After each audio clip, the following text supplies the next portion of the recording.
नमस्कार साथियों, कैसे हो आप सभी। एक बार फिर से आप सभी का निकिता क्लासेस में बहुत बहुत स्वागत है। जैसे कि मैंने आपको कहा था कि आपकी जो बीएसटीसी की जो क्लासेज है, ठीक है, वो शुरू कर दी जाएगी। तो आज का ये सेशन फर्स्ट रहेगा और अब से आपको रोज़ सुबह 10 बजे जो है बीएसटीसी का रिकॉर्डेड वीडियो जो है मिल जाएगा और लाइव भी जो है हम जो है चर्चा करेंगे। लेकिन ये जो यहाँ पर मैं आपको बता रहा हूँ, जो भी स्टूडेंट बीएसटीसी या फिर पीटीटी की तैयारी कर रहा है, ठीक है, उसके लिए काफ़ी इम्पोर्टेंट यहाँ पर जो है नोट्स मैं प्रोवाइड कर रहा हूँ और ये नोट्स आपको जो है निःशुल्क जो है प्रोवाइड किए जाएंगे। और इस क्लास से जो है आपको सही से दिल से जब भी आपको टाइम मिले, अगर अभी तो अभी आपको ध्यान से देखना है। अगर आप सिलेक्शन चाहते हो बीएसटीसी में, क्योंकि आप सभी को पता है कि अब वो जो है पहले वाला किस्सा नहीं है कि अगर आप 300 350 नंबर ले आओगे तो मार्क्स जो है आपको कॉलेज अलाउड हो जाएगा। नहीं मिलेगा भैया, 400 450 प्लस लाओगे तभी आपको जो है बीएसटीसी में कॉलेज अलाउड होगा। तो जो भी साथी दिल से तैयारी करना चाहते हैं उनका सभी का दिल से स्वागत है। मेहनत जो है यहाँ से मैं आपको 100% जो है देने की कोशिश करूँगा, ठीक है। अब आप उसको जो है कितना अटेंड करते हो, कितना आप सीखते हो, क्योंकि मैं आपको समझा सकता हूँ, बता सकता हूँ, कहाँ से क्वेश्चन आते हैं वो बता सकता हूँ। लेकिन उनको आप सही तरीके से एक बढ़िया इन्वायरमेंट में, ठीक है, बैठ के जो है आप चाहे तो रूम में या फिर लाइब्रेरी जहाँ भी तैयारी कर रहे हो, ध्यान से इस क्लास को देख लेना। और रोज़ अब आपको जो है निकिता क्लासेस पर 10 बजे जो है आपको क्लासेस जो है मिल जाएगी। तो एक बार आप सभी इस क्लास को शेयर कर दें ताकि सभी स्टूडेंट जुड़ जाए।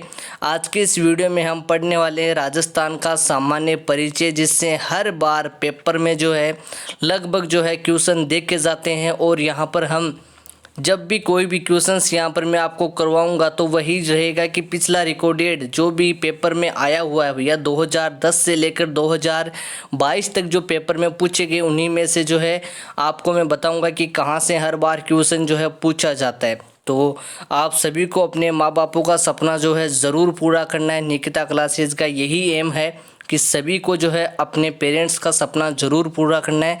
तो चलिए क्लास को शुरू करते हैं। अगर आपको ये क्लास अच्छी लगे तो इसको लाइक ज़रूर करें, ठीक है।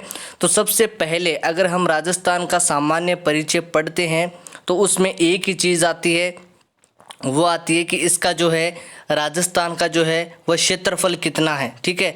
राजस्थान का जो क्षेत्रफल है वो कितना है, तो आपको देखिए मैं याद करवाऊंगा। आपने देखा होगा, सुना होगा कि सर इतना होता है, लेकिन समझना 3,42,239 यानी 3,42,239 वर्ग किलोमीटर, ठीक है। इसको आपको ध्यान में रखना है, ठीक है। कई बार क्या होता है आप ये नहीं जानते हो कि वर्ग किलोमीटर पीछे है क्या है, तो ये आपको पता रखना है कि वर्ग किलोमीटर में जो है हमारे राजस्थान का जो क्षेत्रफल है, जो हमारा ये जो राजस्थान है, इसकी इस प्रकार से जो पतंगाकार जो आकृति होती है राजस्थान की, इस पतंगाकार जो आकृति है राजस्थान के, जिसके उत्तर में हमारे कौन है भैया, कौन सा जिला है उत्तर में, श्रीगंगानगर है। दक्षिण में कौन सा है, बांसवाड़ा है। यहाँ पर जो है पश्चिम में कौन सा है, जैसलमेर। ये पश्चिमी क्षेत्र है और ये पूर्वी क्षेत्र है धौलपुर का। ये भी मैं आपको बताना, ये भी एक राजस्थान के सामान्य परिचय में आता है। आपको संपूर्ण जिले भी यहाँ पर मैं याद करवाऊँगा। फिर बात करते हैं, देखिए, जो कि देश का 10.41% है। देश यानी जो हमारा भारत है उसका राजस्थान जो है वो कितना परसेंटेज है, टोटल भारत का राजस्थान कितना परसेंटेज है, 10.41। डायरेक्ट क्वेश्चन पूछा जाएगा, आपको पेपर में देखने को मिलेगा। क्वेश्चन कुछ इस प्रकार से आएगा कि राजस्थान जो है भारत का कितना परसेंटेज है, ठीक है। तो भारत का जो है राजस्थान का, उसमें जो है राजस्थान का जो हिस्सा है वो कितना है, टोटल 10.41% है, जो कि क्षेत्रफल की दृष्टि से राजस्थान का प्रथम स्थान है, ठीक है। क्षेत्रफल की अगर दृष्टि से हम देखें तो राजस्थान उसमें कौन सा स्थान प्राप्त करता है, प्रथम स्थान प्राप्त करता है। 1 नवंबर 2000 की बात है, ठीक है, जब मध्य प्रदेश से छत्तीसगढ़ का गठन हुआ और उसी दिन से राजस्थान क्षेत्रफल की प्रथम राज्य बना। समझना मेरी बात को, यहाँ पर आपको समझने की ज़रूरत है। 1 नवंबर 2000, ठीक है, 1 नवंबर 2000 को जो मध्य प्रदेश था, यानी ये जो हमारा, अगर मैं राजस्थान का यहाँ पर डायग्राम बनाता हूँ, ठीक है, इसमें जो मध्य प्रदेश से जो छत्तीसगढ़ का जो गठन हुआ, उसी दिन राजस्थान क्षेत्रफल जो है उसका प्रथम राज्य बना। ठीक है, तो आपको पूछा जाए ना कि ये प्रथम स्थान कब बना, तो 1 नवंबर 2000 को। ठीक है, लेकिन इतना डीपली क्वेश्चन आपको नहीं आएगा। ये मैं इसलिए करवा रहा हूँ ताकि जो स्टूडेंट क्या होते हैं, कई बार टॉपर्स भी होते हैं, कहीं ऐसे बोलते हैं कि सर आपने वो नहीं बताया, तो उन्हीं के लिए ये लाइन में ज़रूर लेकर आया हूँ। फिर देखना, अब जो यहाँ से क्वेश्चन जो है पूछा जा सकता है, और यहाँ से पूछा भी गया है, एक बार क्वेश्चन जो है आया भी है। और ध्यान से समझना कि 2011 की जनगणना के अनुसार राजस्थान की कुल जनसंख्या, ठीक है, कुल, अब देखिए क्या सर जनसंख्या से क्वेश्चन पूछा जा सकता है क्या? जी हाँ, जनसंख्या से क्वेश्चन पूछा जा सकता है। तभी तो मैं आपको कह रहा हूँ कि आप जो है करंट की जो क्लास है, ठीक है, वो अभी से लेना शुरू कर दो। ठीक है, अगर आप करंट के लेना अभी से शुरू करोगे ना, तो आपका करंट भी थोड़ा बहुत अच्छा हो जाएगा, जिसके कारण हर बार करंट से क्वेश्चन आते हैं। लगभग 3 से 4 ऐसे क्वेश्चन हैं जो कि करंट से पूछे जाते हैं, जो कि देश की जनसंख्या का 5.67% है। राजस्थान जनसंख्या की दृष्टि से देश का 7वां स्थान है। फिर यहाँ पर देखिए, मैं आपको भौगोलिक स्थिति जो है वो डायग्राम के माध्यम से बताऊंगा। ठीक है, क्योंकि भौगोलिक स्थिति आपको ऐसे समझ में नहीं आती है, मैं डायग्राम की सहायता से आपको अभी बताऊंगा। फिर देखिए यहाँ पर जो है राजस्थान का जो विस्तार है उसको ध्यान से आपको मैं याद करवा देता हूँ, क्योंकि देखिए आप पढ़ भी लेते हो, आपके पास में बुक भी होगी, लेकिन याद करवाना जो है काफ़ी के बस में नहीं होती कि सर याद इसको कैसे किया जाता है। ठीक है, तो राजस्थान का जो विस्तार है, राजस्थान की उत्तर से दक्षिण तक की लंबाई, अब देखिए इसे बोलने में तो कितना आसान हो गया। उत्तर से दक्षिण की लंबाई 826 किलोमीटर है।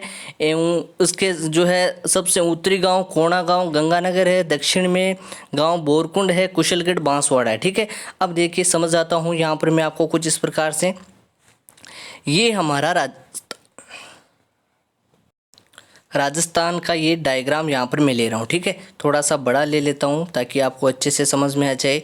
ये राजस्थान का डायग्राम ले रहा हूँ, ठीक है, पतंग के आकार का। ठीक है, अब यहाँ पर लिखा हुआ है कि राजस्थान की उत्तर से दक्षिण, यानी ये हो गया हमारा उत्तर और ये हो गया दक्षिण। उत्तर से दक्षिण की ये जो लंबाई है ये टोटल कितनी है? ये है 826 किलोमीटर।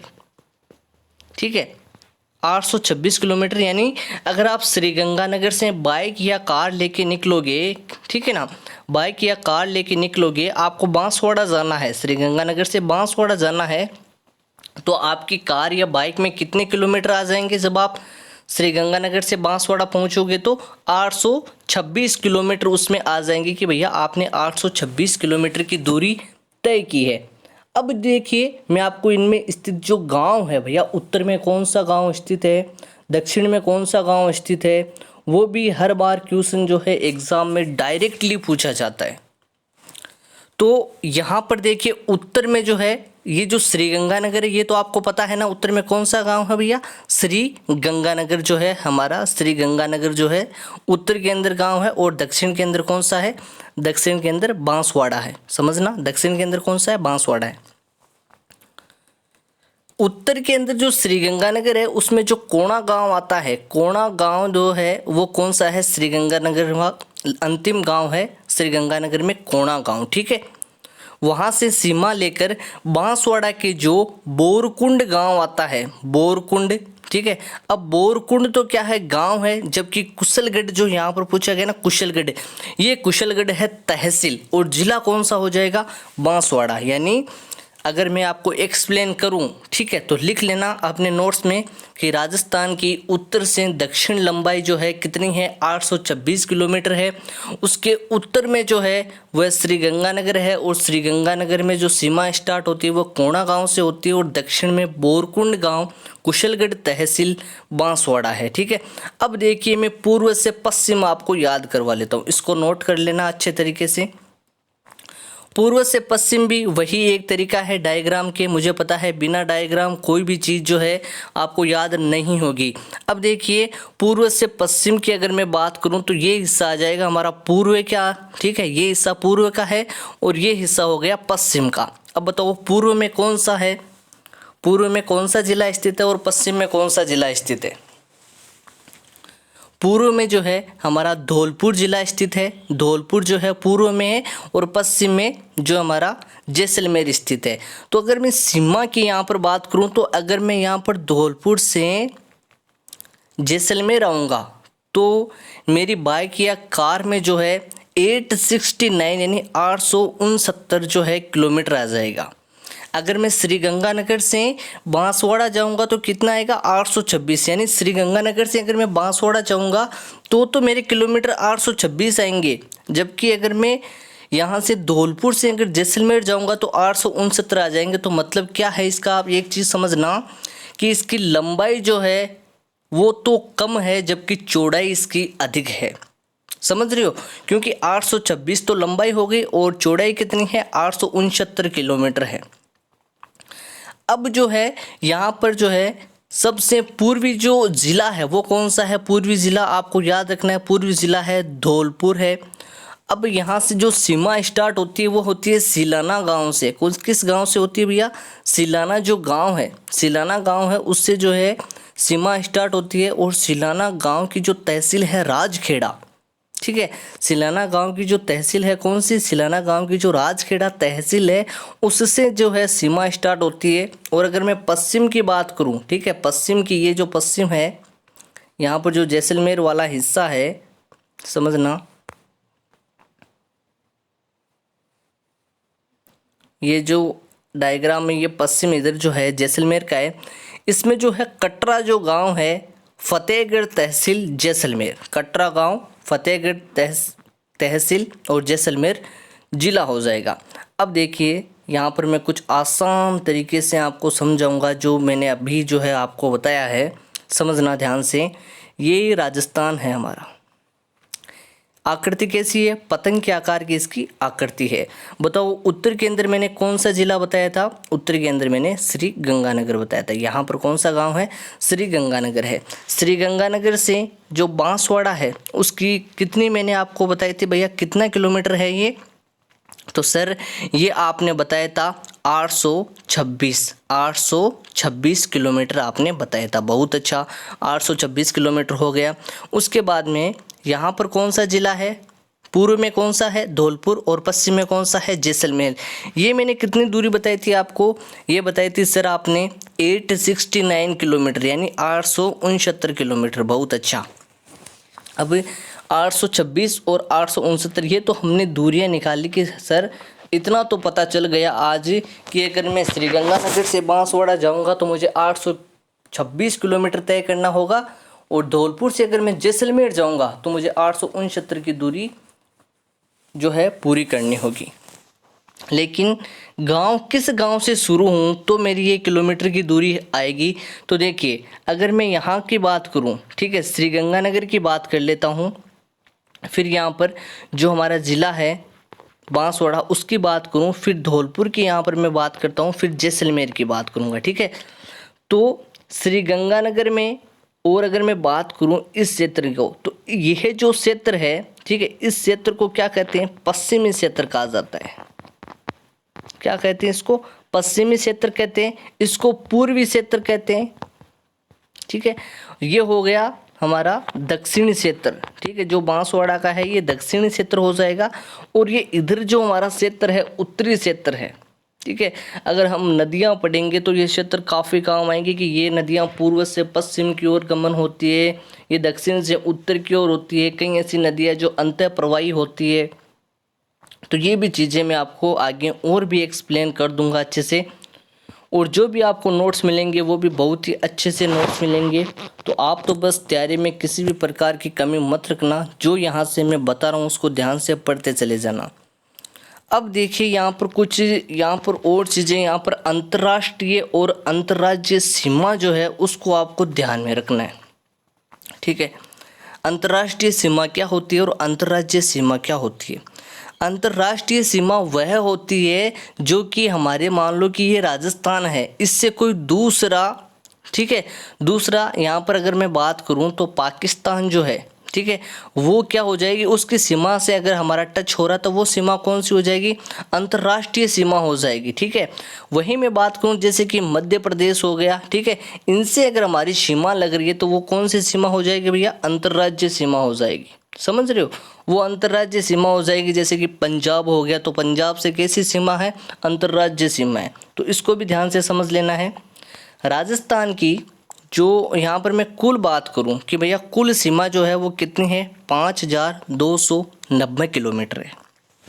डायरेक्टली क्वेश्चन पूछा जा सकता है कि राजस्थान की कुल सीमा कितनी है, तो आपको याद होना चाहिए कि राजस्थान की कुल सीमा है 5290 किलोमीटर, जिसमें से 1070 किलोमीटर जो है अंतर्राष्ट्रीय है। भैया जो पाकिस्तान यहाँ से लग रहा है राजस्थान के, ठीक है, वो सीमा यहाँ से, यानी जो ये सीमा जो है ये वाली, ठीक है, ये वाली जो सीमा है ये कौन सी सीमा हो जाएगी, ये हो जाएगी अंतर्राष्ट्रीय सीमा, ये अंतर्राष्ट्रीय सीमा हो जाएगी।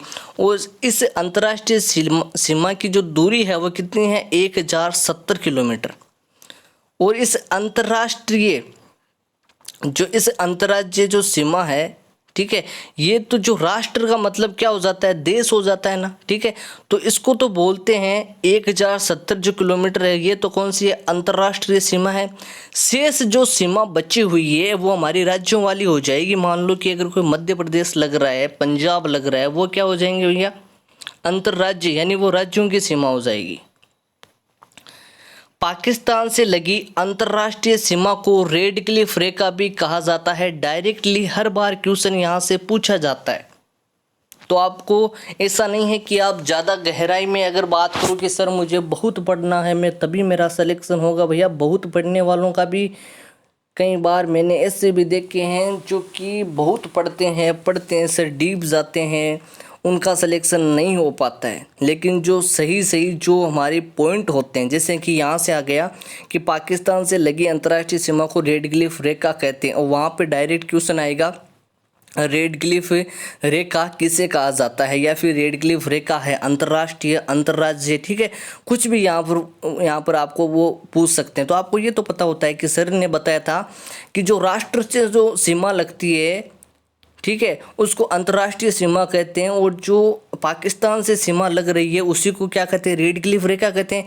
अब मुझे बताओ रेड क्लिफ रेखा की लंबाई कितनी है, तो रेड क्लिफ रेखा की वही लंबाई हो जाएगी भैया जो कि पाकिस्तान से लग रही है, 1070 किलोमीटर, ठीक है, 1070 किलोमीटर है, वही रेड क्लिफ रेखा की लंबाई हो जाएगी 1070 किलोमीटर।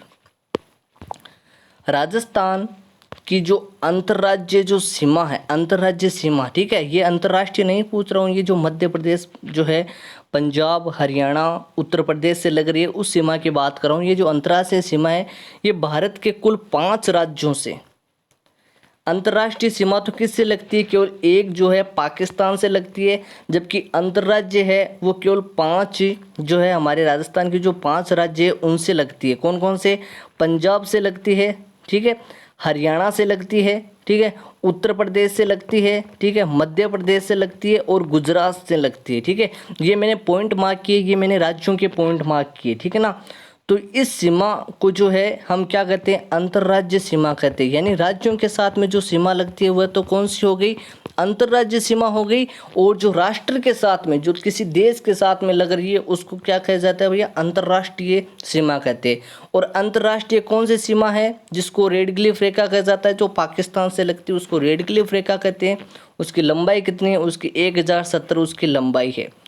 अंतर्राज्यीय सीमा जो है भारत के कौन कौन से 5 राज्यों से लगती है, तो एक तो आपको याद रखना पंजाब से, एक हरियाणा से, एक उत्तर प्रदेश से, एक मध्य प्रदेश से और एक गुजरात से, जो कि राजस्थान से टच होते हैं, ठीक है।